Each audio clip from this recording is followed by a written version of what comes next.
Hello, I'm Edith Bowman. And I'm Michelle Collins. And welcome to On the Box, the podcast where we celebrate the latest releases and most loved shows on BritBox and beyond.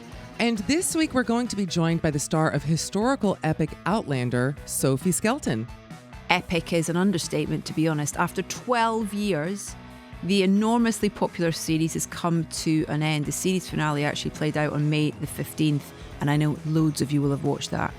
So who better to chat to than the fictional daughter of those star-crossed and time-crossed lovers? I can't keep up with it, to be honest. Girl, there is so much time travel in this show. I don't even know where I am now. I'm like, where are we? We're not even in the same city, you and me. I'm in Miami, you're in London. That's very Outlander coded, isn't it? Yeah, absolutely. It's kind of, there's a lot of characters within this who kind of go backwards and forwards between time. But I've been thinking about you all day today as I walk through the streets of London, because I know how you feel about this great city and the sun is shining. There's a lot of line bikes around. There's a lot of people around, but it is a beautiful day in London. And it would be, I think, one of your favourite days just in terms of the sun is shining, you know, that kind of warmth in the air. Spring is in everyone's step. It's a beautiful city today. Thank you for taking me into your world, because I actually, as you're talking about it, I feel it in my soul. Just, there's nothing, for those who've never been to London or who have, there is nothing more spiritually awakening than a sunny day in London. It's like an Isaac Asimov short story, because the sun never shows up. So when it shows up, everyone is like, we got to go to the park and like sit out and get sun and drink and all this fun stuff. Afternoon. I mean, I came in here at 3:00 and already the kind of streets were like 5 deep outside the pubs of people doing that first kind of after work drink sort of thing as well. It's great. It's a real vibe.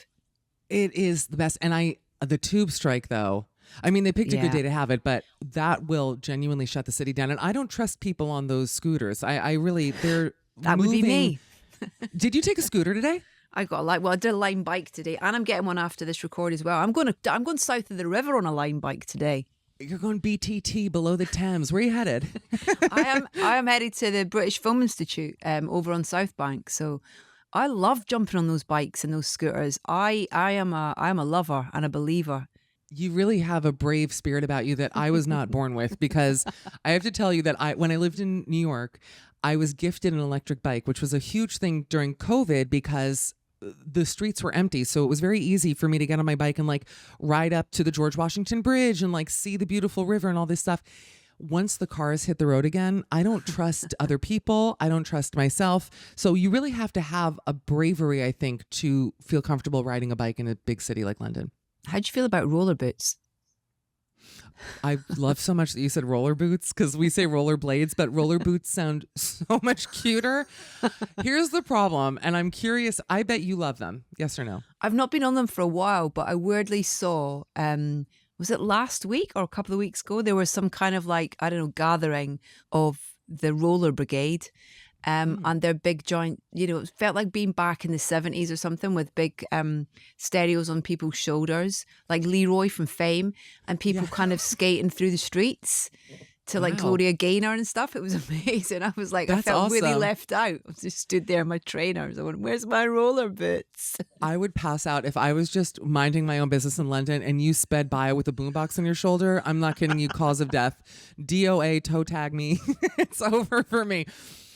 The reason why I think you'd be good at it, because I know why I'm bad at it, is that as a tall woman, two things. One is it makes me like 6'7", because it adds at least 6 inches. It's essentially a platform boot where you go very fast. And also my center of gravity is so high that it's a danger for everybody, including myself. So I never really got used to them, or roller skating even. Nothing. Did they do that in New York though? Like kind of skate down Fifth Avenue or whatever? No, I think the odds of like tripping over a rat are so high that most people don't do it. And also, again, you have to remember, like New York, it's just a dangerous city, I think. It's like London has a quaintness to it. People in New York have a place to go. They don't care about your life. They are running late. And so you're really risking, I think, injury. It's so funny, like kind of just seeing, like I haven't been in town for a couple of weeks. And coming in today, I do like, because I live outside of London, I do really I need my London fix. If I wasn't coming into town for work, I would definitely go a little bit stir crazy being in the country the whole time. And so I love kind of getting that energy, even as the trains kind of pull in and I feel like my toes tapping and I'm kind of like, someone's like, it's filling up, it's filling up. Yeah. And I love it. And it, coming in today, particularly just saying about the weather and stuff, I do feel like London's one of those cities where seasonally it's almost like a different city. 100%. So you kind of get a different feeling every time a season changes, sort of thing as well. It's like, yeah, reminded me how much I love it. Make it make sense that when I lived in Amsterdam for a couple of years, which is famously a very rainy place, I hated the rain there. Like there was no romance to the Dutch rain. It was just like, I'm going to look like crap and show up mad wherever I'm going. Whereas in England, it is a bit romantic. Like there's something about having a trench and a big umbrella and, you know, showing up to the pub and everyone is cozy. There's like a fire lit. It's very kind of Lord of the Rings episode 1 of it all. Just like being in a cute little shire and everyone's just, I don't know. There's something about the London rain I love. Oh, I don't know. I mean, I feel like there's got to be an introduction of a highway code for umbrella users because it's kind of, man, I've nearly had my eye out on numerous occasions with the kind of the determination of some of those umbrella holder walkers, in terms of they are not moving out of the way for anyone, no matter how tall or small you are. Their umbrella is staying where it is and they are coming past you at that force sort of thing as well. It's just like, whoa, incoming. You know, I'm telling you now, I would run for mayor and my only platform would be raise your umbrellas. Like, listen, I'm tall and oftentimes they're also at my height because like shorter people carrying them. Most people will move it, but I will lift, you know, this is my only exercise. Like I will lift umbrella up. I'm not aiming, because then you also get the person wet. It's not just that you're knocking into them, you're soaking them in the process. I thought you were about to say I will lift that person up. I will, honey, Josh Groban. I will go full Dirty Dancing with you in the rain. With us, I think I could possibly lift you because I'm quite strong, but we can try it next time I see you. I don't think so. Are you still in Miami? Oh, thanks for asking. I am in my parents' apartment. The cat is as cute as ever. They have a very English cat, actually. I never really thought about it until now. But they have like a Norwegian forest cat who is very shy and quite English. Like he's warm, but you really have to crack the outer exterior. Like he's not outwardly romantic or affectionate like most English. Is he called Jeeves? No, he's called Papuch, which is, I think, Hungarian for slippers because he looks like a big slipper. Mm-hmm. I don't love the name, to be honest, but he's a very sweet little kitty cat. Do you have pets? I've got a dog, River, yeah. Oh, of course. Yeah. You have a gorgeous dog. Not my first ever pet. I had like goldfish when I was little, but we never had pets when I was growing up, kind of proper pets. And my kids and my husband hounded me during lockdown. I've got allergies. I'm allergic to most animals. I turn into the elephant man like if an animal sneezes at me. But they did loads of research and did that whole hypoallergenic thing.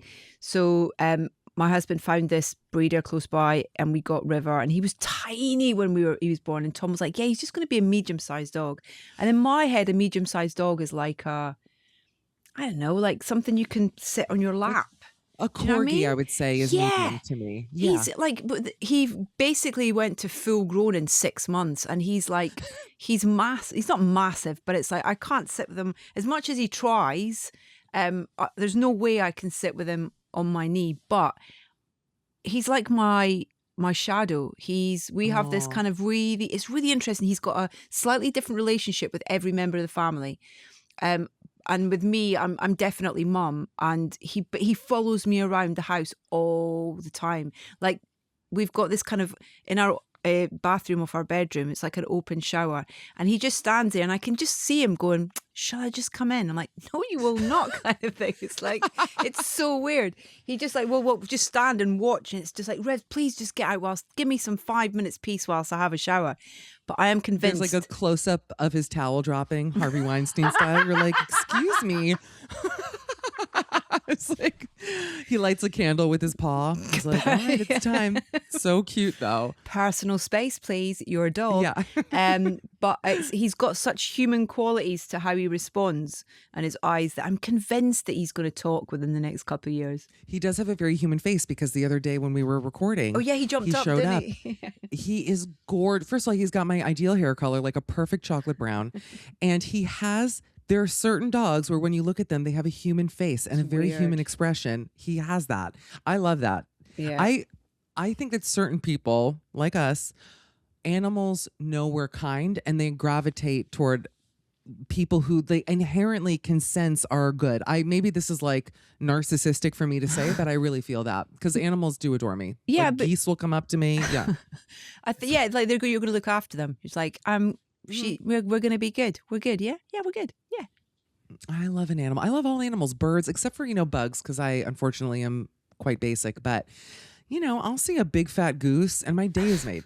Like a big white goose with an orange beak, and I swear to God, I'm like, well, it's all downhill from here because they're just so funny to me. I love them. What would you have if you were like settling and you wanted to get a pet for home? What would you get? You're going to already know the answer to this, but it would be a cat. I have to say, I just appreciate the inherent laziness of having a cat, not having to walk it. Although I do like the built-in excuse of having a dog because every friend of mine who has a dog, it's like Cinderella. Come 8:39, they're like, gotta go home, walk the dog. Like they always have an easy out for any social occasion, which does seem nice. But yeah, I just like a cat. They're simple, they're sweet. Yeah. I was trying to remember which one of our guests we had on the show that were talking cat. Sally Wainwright. Do you remember our cat was like oh my God, literally strewn across the front of her desk when she was chatting to us. It was hilarious. Honestly, if this show is just these people showing us their pets, no one's happier than me. I'm like, yeah, enough about your project. We've got to speak to today's guest about her pet. Her dog is like the size of a large donkey. It's massive. Yeah, my other favorite animal. Wait, I saw that. It's basically the creature from Neverending Story. Huge dog, and she's petite. The luck Sophie. dragon. Yes. She's got a massive dog. I wonder if she too is tricked. Like, oh, it'll be medium sized, and then it is a massive dog. But she lives in New York. Sophie lives in New York, and apartments are not that big in New York. But on her social media, she's got this when she's sat down, the dog's taller than her. So it's like, how does she cope with having a massive dog in little apartments, but then also just kind of walking a dog that size of thing? He's taking you for a walk. 100%. Yes. I know, it's shocking when I see big animals in New York. It's like seeing a husky in Miami where I'm going, how did this doesn't seem right. Or going to the zoo in a hot city and seeing a polar bear and being like, I don't like this for you. This doesn't seem good. Time travel. Where'd you stand on it? Very much against. Can you imagine? No, very anti. Waste of time. To be honest, waste of time travel. I feel, listen, if I could time travel, I for sure would. I mean, there's obviously, I think anyone would if you were smart. The question is where I would almost want to go back to the 80s when I was a kid, because I feel like that was sort of a very pure, kind of amazing time to be an American, at least. It was, I mean, even though Reagan was president, but we had some fun stuff going on here at the time. I think what in about terms, I think of it in terms of like if I like it in shows and things like that. And like Back to the Future was like one of the first, Michael J. Fox, my first crush. Wait, my first crush. Have we talked about that? I don't think in great detail. I do remember you mentioning it, but we had like little lockers in my primary school, and I had like his face. Like, I mean, it wasn't just a poster. It was like I had like wallpapered the inside of this locker with his entire face. So a woman with taste. I mean, he was so cute. Who was cuter than him? Family Ties? Are you kidding? Yeah. Oh my God. Yeah. No one. His little sneakers and his gilet and he skateboarded and he played the guitar. He's just like. And he was sensitive. He was like a little hipster dork. That's why he loved his mom so too much. No, I mean, he's not a freak though. Yeah, he was perfect. Remember the incest storyline in Back to the Future? Let's unpack it today. But yeah. Oh, I love that movie. Enough of us gassing, because we are absolutely thrilled to welcome our guest this week. It is the wonderful Sophie Skelton. Hey, Sophie, how are you? Hey, I'm good, thanks. Thanks for having me, guys. I'm a big fan. Sophie, We we love you. Edith, take it. no, you take it. No, this is always happens with us because we're so excited. We're Please, You do both it. just tell me how much You you love do me. it. let's Cool, fight you over you who do can it. compliment Sophie the most. No, first of all, you look so cute with your cat. Like the whole. I know did you just move to New Oh, York? I did. I actually moved. When did I move? Last June. But funnily enough, I'm flying back today because I've got a new job. So I'm moving back to the UK. And I managed to get a last minute flight so I can take my pup back too. So yeah, You say moving pup. back. You say pup. Right. Your pup is like if your pup was sat next to you, is it a he? He's a he, yeah. He'd be taller than you. He's massive and beautiful, but huge. Yeah, thank you. No, he's ridiculous. He's 150 pounds and he's 7 foot when he lies down. Okay, So my yeah. type. Um, I don't think he's my introduce halves. me. I really What the don't. hell? Yeah, exactly. He's 7 foot Yeah, lying he's a down. great spoon as well, so he really might be a type. I was Yeah. gonna say, like, it's a real way to cure the loneliness epidemic is getting a man-sized dog and just like deleting the apps. I mean, it's kind of genius in a way. Dude, yeah, if you're going through a breakup, it's just like, bro, you can get in the bed with me tonight. Let's have a cuddle and then you're fine. Oh my god! And what airline do you put him under the plane, or he comes in business class with you? No, he's actually there's some airlines that now that just take you and your dog. So you just buy your ticket, but you can bring the dog with you and it's great. So it's just That's like 10 amazing. people and 10 dogs on a plane. It's quite fun. Oh, that Yeah. see, who needs dating apps? I just should fly back and forth on doggy airlines and meet some like Yeah. rich guy Yeah, with a borrow a golden mate's retriever. dog and just Yeah. Yeah. Well, it's totally. actually so funny because on the way out here, there was a woman sat opposite me. And it was like both childless women in our 30s just treating our dogs like our firstborn. And actually, it was quite funny because there's kind of, free drinks flowing too. And I was like, there's definitely a comedy series in this because our Yes. conversations were ridiculous. Write it, Sophie. Write I'm it. I'm trying. Yeah, but I want to talk about. We have to talk about Outlander because it's that's it. It's kind of it's all out there now. How does it feel that that's it? It's kind of like it's done. Oh, it's so funny because I feel like I mean, obviously, we've been doing this for the past, I keep saying 10 years, but I think it might even be longer than that now. And so we've always had that back to school thing in the back of your mind. And so I don't know if that's fully gone. I don't know if it's sunk in properly that we're never going back. But I'm so proud of it. Like it's known for being a tough shoot. It was really hard to leave Scotland. I mean, Glasgow became my home. It feels very liberating to kind of have left the characters where we have and be able to properly say goodbye. And kind of do the series justice by ending on a high as well. So it's hard to tap out, but I think it's good that we're tapping out when we did.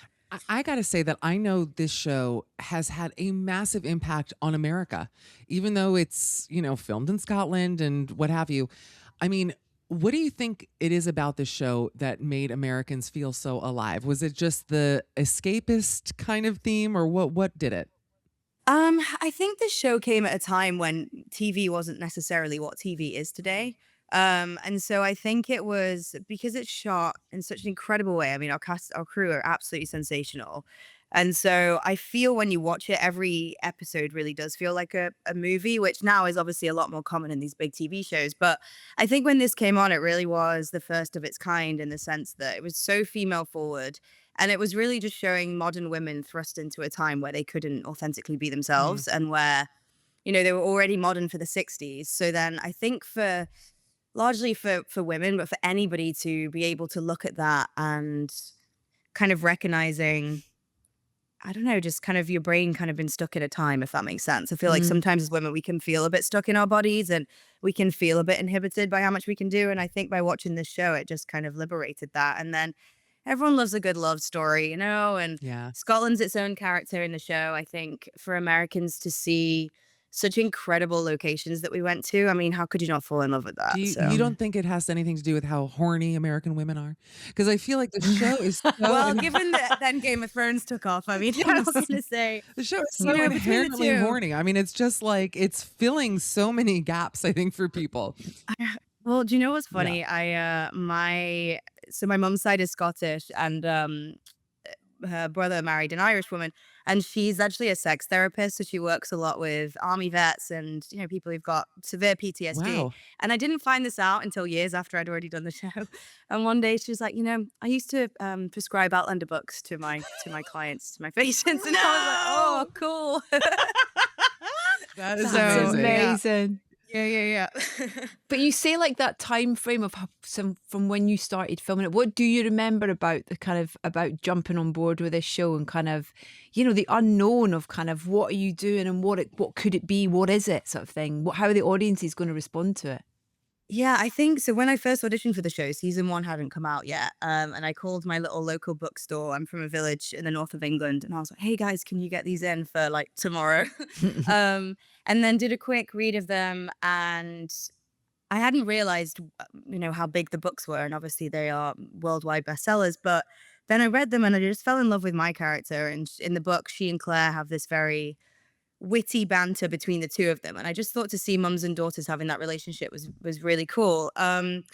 Anyway, then I auditioned. I didn't hear anything for a year, and then by the time I Wow. actually, yeah, I know I was being such a little brat about it. I was like, I don't want to watch that show. I don't want to see who got the Oh, role. by the way, You little dick. can I ask what sign are you astrologically? Oh, I'm Pisces. Yeah, what water signs, honey? I'm a Cancer. I'd be the same way. I'd be like, F this. They don't know how good they could have had it. I'm so bitter. It's not even funny. It was more, I felt so protective over the character, and Oh. I was like, I can't believe someone else gets to play her. Yeah, there you go. And so by the time I actually came on board a year later, season 1 had come out. And so I think I was fortunate in that Sam and Katrina and the whole cast and crew had paved the way. They'd sort of done the hard bit in terms of establishing the show. So by the time I got on, I was like, oh, cool. Like, I kind of know in some sense what I'm signing up for. But yeah, nothing can kind of prepare you for when that press release goes out of your casting. That was insane. Wow. I think I went to like number 11 on IMDb or something, which is nuts. But it was just to put into context of like how big, before you've even been on an episode, the fans were just so invested from day dot. It was amazing. That's got to be a real kind of trying to put this lightly, like way to mess with your mind, I guess. Going into auditions and hoping to hit that big part. And then how soon until the show was released were you becoming recognized? Did it shock you, like having that shift in your career of now I'm someone that people want to meet and talk to and bother? I think the first time I experienced that was when we did Comic-Con, actually. wow. And actually it was so funny because it was one of those where you're at the table and then the fans are coming down the table and meeting each of you and getting a signature. And one lady had done this cross stitch of Sam Heughan's face. And I was course like, she wow. had. I mean, it was incredible. I was like, this is amazing. I'm just glad it was his face, Sophie. It's just yeah.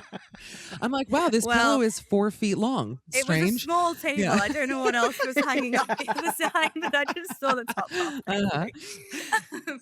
And I said to her, I said, this is amazing. How long did this take you? Like, we've all got jobs. Like, how did you do this? And she looked me dead in the eye and she was like, she said, it took me 9 months. I gave birth to Sam through my eyes. And I was like, whoa, this is going to be a tough I was like, ride. call the Like, police. this is passion. This is passion. Yeah. But in terms of getting recognized, I still don't. I mean, it happens very rarely. I think with not having an American accent, although I think I've got a twang coming through now, which I need to knock out of me. But and red hair, I think it's just yeah, That's interesting. very different look. So I love those times where I've had the joy of seeing you guys off duty but together, whether it's like the Scottish BAFTAs, when you guys are there to maybe like present an award or accept an award or whatever. There's this genuine kind of like connection with you all, in terms of wanting to hang out and wanting to encourage each other to do well and all that kind of stuff as well. Was that kind of immediate with this kind of troupe almost? So I think it was, yeah. I think because, when we're filming in the Highlands, especially in the first few seasons, it can be quite isolating. And so we're locked away making this thing. And then until the season comes out, you kind of don't really connect with anyone else on it. And so for us lot, I do feel like we got close very quickly. And it's interesting because we don't really get that much time to hang out. I think we've always just felt very protective of each other. And like you said, I feel so fortunate that everyone's always wanted the others to actually do well. Like there's not that competitiveness, which is Yeah. great because it's such an industry where you're always compared and people are always, you walk into an audition room and everybody looks like you. And so it was just lovely to be on something where people actually wanted each other to do well. And it really did feel like a family. And it's funny you mentioned the Scottish BAFTAs, actually, because those times where we all would get to go and sit at a table, it was just magical. And there was, I think the last time when JB John Bell had messaged me and he was like, "Oh, I'm feeling a bit nervous. Can I come over to yours and we'll arrive together?" And we did. And it was just so sweet. And yeah, it's like family away from family. I love that. I know that a lot of your co-stars have launched brands, which, to be honest, I think if I ever were to really make it, the first thing I would do is like have a tequila or something like that. And I'm curious, Right. is there something that you want to launch, Sophie? This is your time. Pitch it to us. We're on Dragon's Den. We're on Shark Tank. All right. What is your product? What is it you want to attach your name to? Okay, this is a good concept. Well, it was funny, Sam, doing the whiskey, because as I say, my family's Scottish, so I would spend my summers in Scotland, and I think I've been to pretty much every distillery in Scotland. Wow. But obviously, when I was a kid, they would give me Iron Brew and then give the rest of the family whiskey. But then my family would just be like, "Here you go, here you are, kid, get drunk." So when Sam was doing the whiskey, it was really interesting to kind of talk about that, because I feel like I've always been a bit of the whiskey connoisseur of the cast. But yeah, I think I would probably, like you said, alcohol's probably a good one to go for first. We're British, what else are you gonna do? I feel like doing a wine called Red Skelton would be cool. Like a Yes. Cali Cab Red Skelton. And also the pun Or off dog of- accessories. I actually, I actually was thinking about dog accessories, because trying to get stuff for big dogs is not that easy. So yeah. Do you have to buy There like you a go. men's, And also, men's XL, or what kind of sweatshirts is he fitting into these days? Oh, for sure. When he was neutered, I couldn't get anything. The dude had figured out how to put his cone between, because he had to have an inflatable cone because he couldn't have one of the normal ones. He'd figured out how to get it between the radiator and the wall and pull it off his head. Smart. So I was like, I'm gonna have to like wrap what's left of his testicles up in something. And I went on Amazon and I had to buy men's basketball shorts. Okay, again, to my put on the type. dog. Do I So know he's him? a Lakers fan for I about think- 2 weeks. I met him in Greenpoint about 2 years ago. I know this dog. Yeah. Everything you're saying, I'm like, let me guess. He's not going to text me back after 2 weeks. Yeah, sounds familiar. Yeah. He only listens occasionally too, as well. So he really is a guy. Yeah, exactly. Selective hearing. Selective hearing, exactly. I'm like, I know you can see me, bro. I'm like, Yeah. I want to quickly ask about Katrina and directing on this final season. So that must have been really, amazing for her to get the opportunity to direct on that final season. But for you guys to be there, to kind of, to have her be calling the shots and stuff, that must have been a nice experience as well. It was. And honestly, she just stepped into those shoes so elegantly and so authentically, and she absolutely smashed it. It's always so great when you have an actor's director anyway, somebody who kind of really gets our side of it. But Katrina also has an incredible empathy on top of that, and she knows these characters almost as well as we do. And so it was really magical, and it was just so good to see everybody actually supporting her, because I had this sort of secret fear for her that maybe people would take advantage of the fact that, it's almost like if your friend was the teacher for the day, you maybe might not be on your best behavior, but actually everyone just wanted to see her do well, and everyone really had her back. She had our backs, and she just smashed it. It was great. Yeah. It was beautiful. So cool. I also know that you have a background in dance, which even just seeing you on this little video, I can see, right, Edith, like you've got a ballet spirit Yeah. about you. Is there a part, I'm just glad you can't see my messed up feet. by the way, same, and I'm not a dancer, so let's talk about that. But I just have other problems. But is there like a part that you think is out there for you that would incorporate this dancing, or is there somebody that maybe you'd like to play, or maybe even like a West End musical? Like, I want to see this part of you, soar. So what would it be for you?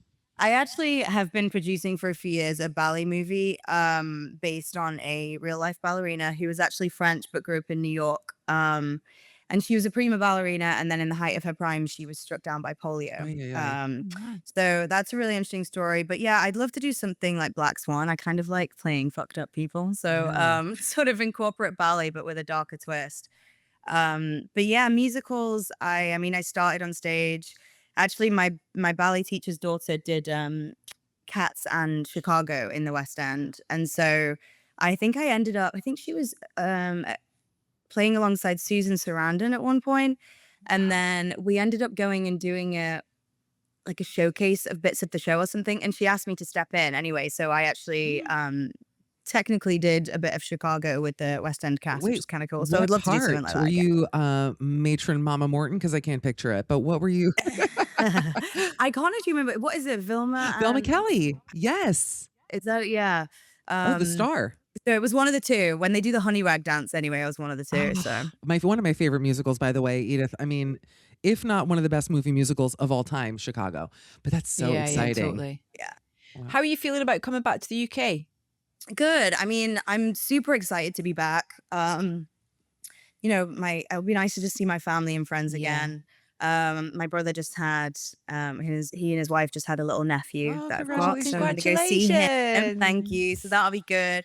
I think it's mainly just the admin, honestly. Once the dog's back and safe, I think I'll be able to be a bit more excited. But yeah, it's great. I mean, I feel, having played an American for so long, I'm really excited to do some British stuff and just kind of remind people that I'm British. I think a lot of people think I'm American, and it'll just be nice to kind of get back to some grittier sort of roots of where I came from, bits and bobs. I think will be cool. Selfish question: has anyone sublet your New York apartment? Because I'm looking. So we'll take that off pod. Somebody was meant to move in on May 1st. You're kidding. I wish we knew each other. You let me know. Wait, I literally am. Okay, we'll take this off pod. I'm not even joking. We'll talk. And Ben can hook you guys up. Oh yeah, Ben. Edith Teller. Ben There can hook you you go. guys up. There we go. I love Ben. He We'll just talk moved. real estate and send each other pictures of our feet. No, Yes. okay, dream day. No, trust me. It's so funny. Anytime I'm doing a carpet thing and the stylist is like, I feel like an open toe would go well with this. I'm like, I don't think anybody needs to see that. Yeah, by the way, I'm not sending you my so feet. funny. You won't want these feet in your beautiful apartment. So that's not going to happen. I'm telling you now. That's going to ruin Michelle, everything. I'd love to give you my apartment, but I've seen your feet and they are coming nowhere near it. No, I pay rent on time. Listen, I don't mean to get into my business on this show. This is about you. Time travel. Let's unpack. First of all, do you believe in it? I mean, there are people who truly believe in like the wormholes and Donnie Darko and all of this stuff. Do you think there's a quantum leaping? What do we feel about time travel? You know what's funny? I feel like, especially with social media now, once you get stuck in a vortex of a certain algorithm, like, because I was looking at some point, because you never want to judge your character, right? Yeah. So you want to believe what they believe. And so, and also I'm a bit of a science geek. And so I went down a little rabbit hole of researching the stones actually, and why this would have been the basis for a time travel story. And it turns out that the Druids used to lay the stones in certain lands, and the way that they laid the stones, it would create an electromagnetic field. And so when people stood in the middle of it, it would, I'm paraphrasing now because I can't remember, but I think it pulls the copper slightly out of your blood, or it does something to your blood and the metal in it where you hallucinate. And some people had reported time travel. So I was kind of reading about this and I was like, this is so interesting. And then the author, Edgar Allen Poe, I think there's so many very convincing, once you get into that narrative, it's very easy to kind of convince yourself. I think the more you read, the more you're convinced. He said that he time traveled, and some of his books he wrote about stuff that then years later ended up happening and all that kind of stuff. Wow. So I don't know, look, I'll take everything with a pinch of salt, but no, I have not decided to run at a stone yet.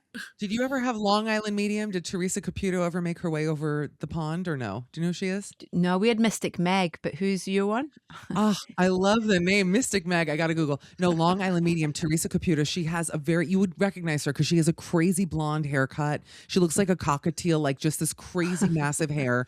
And then she essentially had a show where she would go into like bagel shops and be like, yeah, can I get 2 sesame, 2 everything? Did you have an uncle who liked buttons? Yeah, he says hi. Anyway, can I get a muffin? I mean, she was insane. She would like drop in on unsuspecting Americans and then be like, your aunt's here. She loves you. She misses you. Anyway, I need that in a small, whatever. It's a great show. Tune in. She's No something way. else. Yeah. I love all That stuff kind of like shit that. happens in New York. Like a couple of my friends have been walking down the street and someone's just come up to them and like written loads of stuff on a piece of paper What? and handed it them, and it's been like their dad's name and all this random stuff. I don't I like feel like it. the line between a sort of future reader and a stalker is very Or like full blown lunatic. Yeah, like how a do you know Fent user or like a literal psychic. We'll never know. We're just Who gonna knows? go with it. Sophie, what do you reckon you'd be doing if you weren't acting? I actually wanted to be a surgeon, to be honest. Wow. Yeah, so like I said, I like my A levels like chemistry, biology, maths, further maths, and then I did English as well. But yeah, I think Wow. maybe I'd watched too much Grey's Anatomy as a child, Mm. and I was like, yeah, this looks really fun. So that kind of was what I was gearing to do. And actually, it was really interesting when we all finished Outlander. Sam, Katrina, and I all went off and did completely random stuff to kind of detox from the 10 years, I think, and just like isolate and process. So I think Sam went up Everest, Katrina went on a like a retreat somewhere, and I actually went on a medical mission in Africa. So we Wow. were in refugee camps and and staying near the South Sudan border whilst that was all kicking off. But Wow. yeah, I broke my finger a few years ago, and then I made friends with my surgeon in LA, and she has this nonprofit. She's Hawaiian. She has a nonprofit called Ohana One, and yeah, she just said, "Do you want to come with us?" So it was me and this medical team, and it was amazing. I ended up having to like basically become a scrub nurse and was working with the kids and Wow. stuff. It was yeah, but it was very interesting because I've always had that niggle in my mind of like, shit, did I make the right choice? Mm. Honestly, I am way too empathetic to be a surgeon. Yeah. I like when you're kind of holding a child in your hands and they've just been like stitched back together and you know there's like burns victims and all this stuff and I was like I Yeah. am not cut out for this. I Mm. just yeah, I get far too emotionally involved. It's not for me, but it Wow. was great. It was really cool that I got to do that, especially at a time in my life where, you know, I was closing off 10 years of the job. I was leaving Scotland. I Mm. was closing off my 20s. And so to be able to kind of close that little question I had as well was really cool. I was Mm. really grateful for that. No, it takes Man, that's yeah. it's really hard. I was actually just reading about how even like veterinarians that the job, well, because when I was young, I wanted to be a vet because I love animals so much. And then when I found out that it wasn't just petting them back to health, I was like, wait, you have to Right. cut them open? I was like, Yeah. hell no. Like You're I like, would, wait, I have to put my finger where? yeah, literally. They're like handing me the gloves. I'm like, no, no, I just want to like kiss their little snouts. What are we doing here? But yeah, just like that it's one of those jobs where in theory it seems so cute and fun, but then all Yeah. day they're dealing with like some of the most painful heartbreak, Yeah. just people all day, not to bring the mood down. So if I have a silly No, no. question for you. I got a silly question pivoting. Yeah. You lived in Scotland. How long were you living there to make the show? Like 10 years, you So said? I think I got that job when I was 20. So I reckon I lived there 20 to 30. Yeah, I was there 10 years. Unbelievable. Well, Yeah. Edith, I'm sure has a lot to discuss with you about that. But let's say I fell in Yeah. love with a Scotsman. As an American, what challenges would I have, do you think, if I had to, let's say, Sorry, just to move to check, we're making this Scotland? about you again, yeah? I have to, unfortunately. I'm sorry. It's early where I am. I have makeup on, and it's about me. Send me the dating profile, girl. I'll work it out for you. I'll Girl, find you I'm telling you. someone. No, but culturally speaking, because I've been to Edinburgh before, never to Glasgow, but what do you think would be the biggest challenge for really any American kind of going over there, perhaps to find love or success? Okay, this is a good question. Mm, I mean, Edinburgh, Edith, correct me if I'm wrong. I think Edinburgh is obviously a bit more of a mishmash in terms of, I would say Edinburgh feels a bit more English, right? Whereas Yeah. Glasgow's like Scotland. Yeah. Glasgow's realer. It's kind of like Yeah. it's just it's an amazing city. It's kind of got everything going on where Edinburgh is it's a bit posher. mm, It's a bit kind of slightly more up itself. Whereas Edinburgh has just got this kind of like no filter. It's like this is what I am kind of thing. And I think I would love to take you to an old firm match in Glasgow, Michelle, which is Yeah, can we just do that? yeah, which is like the two big Glasgow football teams are Glasgow Rangers and Celtic. And just in terms of getting a kind of quick snapshot of kind of the two sides of Glasgow almost, that is a wow. great opportunity to see about Yeah. 60,000 of them in one In one sitting. place. It sounds threatening. Yeah, just that's like, based I mean, on. Yeah. growing up near Manchester as well, that was the thing. Like, if you take someone to a Man United City game, you'd probably like, do you know what, this isn't for me. But I will say, I think having moved to America, I have honestly noticed a huge difference in how the dynamic between men and women. And I will say that British men, even though Glasgow is super raw and can be super messy, I just think that men respect women more Wow. You in the know what? UK. I I really agree do. with that. I would Yeah. not be Mm. surprised. Isn't that sad? Yeah. Kind of. Yeah. It's really sad. And actually I was quite surprised. But I think it's just the misogyny is just ingrained in the culture a different way. It's hard to explain. I don't understand it, but it's quite apparent. So I think that you would enjoy being there. I think the hardest thing, and actually what I've been very impressed with I actually went to the Half Man HBO premiere the other day because my friend produced it. It's great, and I isn't was it? really impressed that the Americans could understand like a really raw Glaswegian accent. Because when I first moved there and you get in a taxi and they're talking to you in like their roughest Glasgow, I'm like, I don't know what you're saying, mate. But you get used to it. But actually, I always thought the hardest thing for Americans would just be, to understand that accent. But I think Here's with a travel and the shows and yeah. everything, they are now, which is great. Here's a good story for you, Michelle, that will put hope in your heart. So I know someone who worked on Outlander, not in front of camera, but behind the scenes, who moved up to Scotland to work on the show. And within 3 years, she'd met someone, and I think they're now married, that she met kind of whilst they were on location sort of thing as well. I think the Highlands is a great place to find suitors. Yes. Maybe you and I should go on like a whiskey distillery tour. Look at your face, Please. it's amazing. No, I'm like, please. And also, I love barn animals. Like I love a goat. I love donkeys. And I'm serious. Like I really think I could be, and I'm strong. I've got quite strong upper body strength. I think that I would be great on a farm. I've always said that, even though I love we a should take you city. to Aim We'll take higher. you to You a- should be running an estate. Like literally, you could be the God. lady of the estate in the Highlands, Michelle. By the way, Yeah, you could actually. I could see that. wait, you guys are my best friends. Thank you. That's the nicest thing. We are now on a mission. You know that, right? Wait, what? I'm like, plurally. okay, Colin United today. Once I rent your place, I'm going to Scotland. Done and done. This is the best episode I think of the season, We're Edith. looking I'll say for it. a farm in the Highlands with a hot guy living in a barn. He doesn't have to be hot. With a You don't know me well donkey. enough. He can be dog Yeah. ugly, and I'm in. Okay, so It's like the Yellowstone of Scotland is basically what we're looking for. wait, I'm dying. This is the best. You guys are my only friends. So Thank you. great. That's amazing. What did you think of Half Man? Did you watch it? Oh, dude, it was It's- amazing. I was yeah. incredibly impressed. Yeah. Yeah. It was they flip-flop between comedy and then just being incredibly dark and raw, but it doesn't feel jarring the way they do it. It's just the soundtrack's great, acting's great, the way it's Yeah. shot.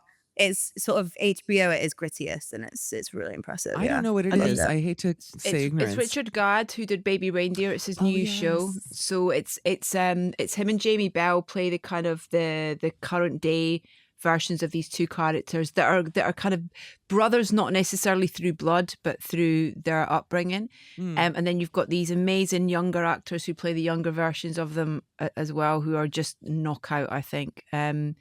And it's a hard watch, but it's really great. It's about, it's brings up so many questions about masculinity, about trauma, about consent and stuff. Yeah.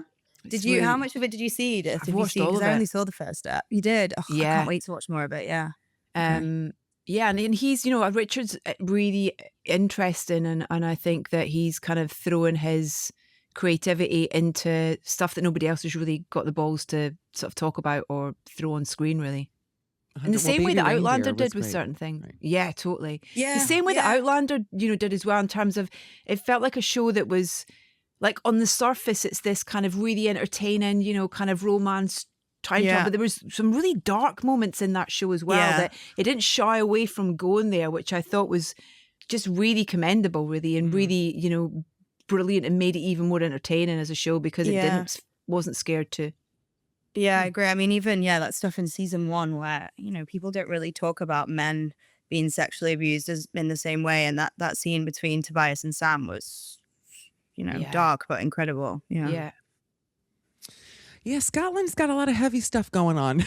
Just as an outsider looking in, there's Well, even it's when- fine. They're yeah. about to have a new Lady Michelle Yeah, Collins I is incoming. know. It's going to Yeah. be... bringing the Dame. sunshine back.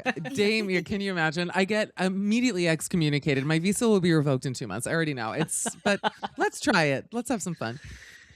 When you do come across next, I'm going to take you to like the closest like kilt makers and get you sort of just at least trying on a bit of tweed and try and find out maybe what your clan tartan would be so that we can kind of check the colour in on your skin tone and all that, and just get prepped.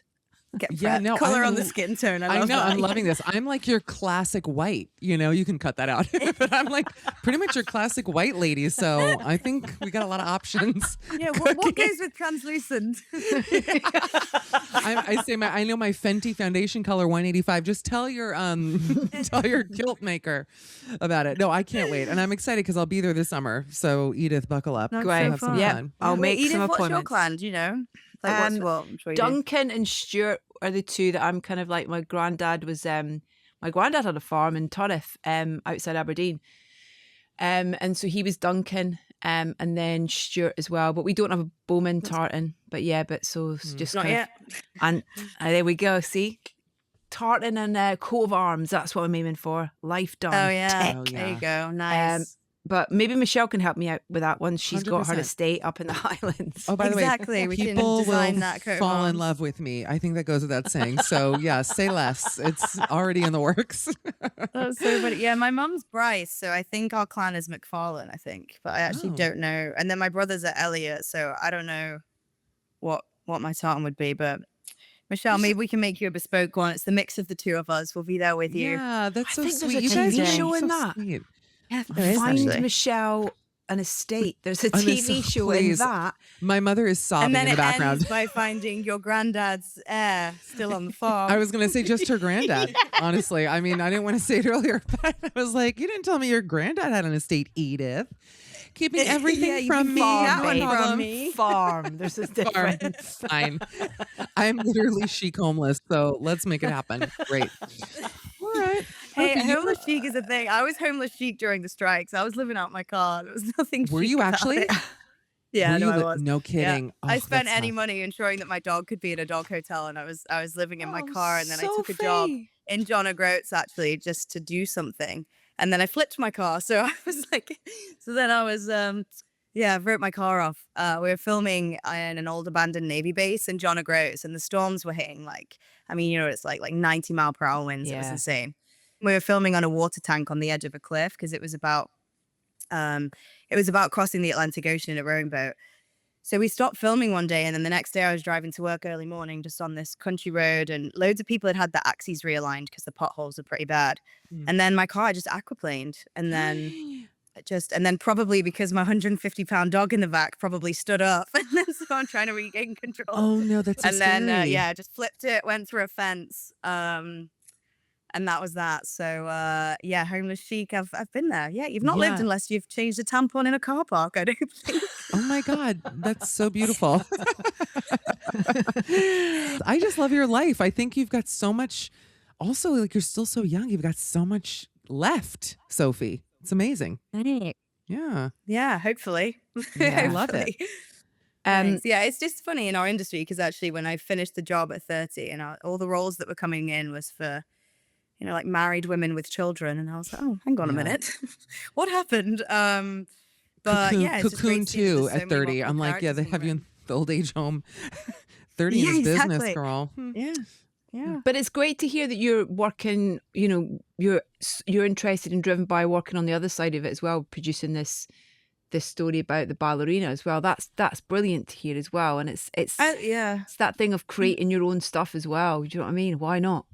Yeah, for sure. And look, I mean, on Outlander, sometimes it's like you said, because we handle such hard topics, I think sometimes people can, it can be tough on set. And so I think one thing that I always felt I could step into was kind of just sort of helping settling stuff between like the writers and the other actors and kind of making sure everyone was comfortable. And so I think that was kind of where I got my first sort of taste for the producing side, if you like. And yeah, it's just, it's nice. I also just feel really passionately about people feeling safe on set and having a good time. And, especially when shows are moving so quickly and somebody's maybe not in an episode anymore, they might think that that's to do with them. And, I'll always kind of reach out and be like, hey, just so you know, you're only not in this app because of this in the story. Everyone thinks you're amazing kind of thing. And just stuff like that, I think means a lot to people. And there's definitely sometimes a gap in that on jobs. So it's nice to be able to do both sides of it and just keep up morale whilst, handling the tricky stuff. That's great. Ah, you're a good egg, Soph. Every week we ask our lovely guests, we call it revival. It pretty much speaks for itself, Sophie. We say if there is a show from back in the day when you were younger that you would watch that is no longer on the air, what show would you bring back to the air? And I'll say as an American, most of the time I don't know the show. So explain it, give us the title and tell us what it is. Okay, so I actually didn't manage to watch that much TV as a kid. We only had channels 1 to 5, but we did have we did used to watch Blackadder quite a lot. I used to watch that with my brothers. That's And what we had. honestly, if I could play Baldric and do Blackadder, that would be so fun. I've also always wanted to work with Rowan Atkinson, Hugh Laurie, like the whole lot. But there's one scene where Baldric, I think, is making a cup of tea, and obviously they're in the trenches because it's this particular season is set during, I think, World War II, maybe World War I actually. And obviously there's no means to make a cup of tea, so he uses like his dandruff as sugar and all this funny stuff. It's a lot funnier when you watch it, but it just reminds me of when my brothers used to bring friends around, and I'd try and be like the nice little sister, and I'd make them the world's worst cup of tea. I wasn't allowed to use the kettle, so I just like hot water in a cup and like some questionable milk.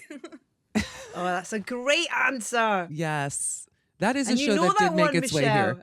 Yes, no, Blackadder. Have you seen that one? Of course, no. My parents, especially because we had PBS here, which showed so many British comedies like Are You Being Served and Hyacinth Bouquet, Keeping Up Appearances. But no, Blackadder was very big here for sure. And That is a also, great I show. love Rowan. Rowan, I've actually interviewed Rowan. Edith, I'm sure you also have. And what's shocking, because you know him as Mr. Bean and all of these like kind of weirdo characters. And then in person, he is like so dapper. It's just not what you're Right. expecting with him, because he's just an English gentleman and he was so well dressed. And I'm like, this is Mr. Bean. It rocked me to my very core, if I'm going to be honest. But yes, he's a lovely person. Sophie, thank you so much for taking the time to chat to us. Safe travels. Thank you. And yeah, look forward to seeing you soon, hopefully in person, and excited with this new job. Hope the filming goes well. Thank you guys. Yes. Really appreciate you having me. This was so fun. You've been so Thanks. charming and funny, and that's literally all we ever ask of people. So from all of us to you, really thank you, and congrats on the final season of Outlander.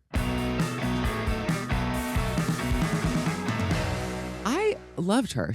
I love when guests come in and are like ready to have fun. That's just the ideal situation, I think, for the two of us. But she was so fabulous, and she's so good on Outlander too. What a great actress. I felt like we'd actually just all been for lunch and just been chatting around a table and kind of catching up and chewing the fat. And she's just, she's awesome. So good and so intelligent as well. Like all that stuff. She's just, she's a clever girl. The girl, I think she's our first guest who's ever done medical work in the Sudan. I was like, what are you saying, Ray? This is amazing. Like, you just don't even know about people's lives when you meet them. I'm going, what? It's unbelievable. She was great. And I have to meet the dog now, and yours, obviously. So, Well, put yeah, that I in. look forward to coming to meet you in your new apartment, aka Sophie's. I know. Yeah, right. I know. Right after I said it, I was like, working actress. I'm like trying to calculate the rent. I was like, I don't know if that podcasting money is going to cover whatever it is she's got going on there, but she had a very pretty couch, so I'm sure it's lovely. And thank you so much for joining us. We will be back next week with more chat and more insight into British TV and nonsense.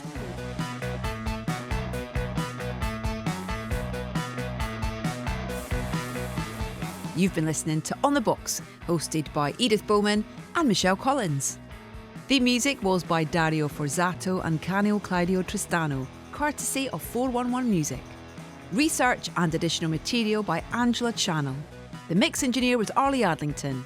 The production coordinator was Caroline Barlow. The production manager was Katie Baum. The production executive was Ian Hayden. The executive producers for BritBox are Alana McGahey and Diane Rubina. And executive producer for BBC Studios is Pete Strauss. The producer was Rajiv Karia. On the Box is a BBC Studios production for BritBox.